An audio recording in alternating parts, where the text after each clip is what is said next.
אבל גם אמרתי שאין לנו דרך לנצח את החמאס בלי להיכנס לרפיח ולחסל את שארית הגדודים שם. ואמרתי לו שאני מקווה שנעשה את זה בתמיכה של ארצות הברית, אבל אם נצטרך, נעשה זאת לבד. So basically, in your face, and we're going to do whatever the hell we want to do. And we want more of your bombs and missiles and airplane loads full of equipment and stuff that we need.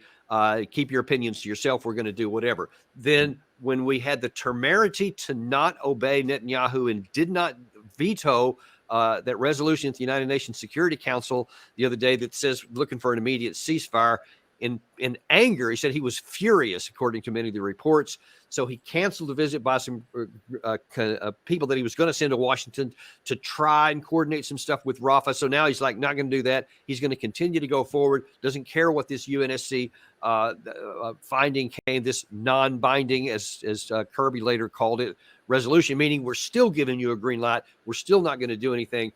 But John, how can it be that we can allow another government to basically tell us what we're going to do with our own stuff, and then we listen to them?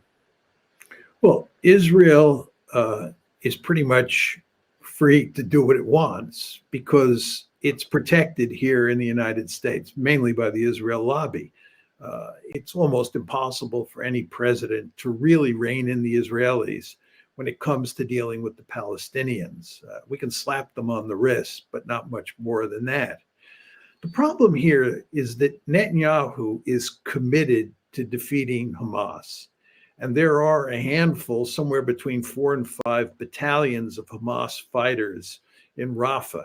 And of course, he makes the argument, which you can understand from his point of view, that if he's going to defeat Hamas, he's got to go get those 4 or 5 battalions. And we're committed to having him defeat Hamas, but we don't want him to go into Rafah and get those 4 or 5 battalions of Hamas fighters that are located there. And he's saying that this doesn't make sense. And from his point of view, you can kind of understand it.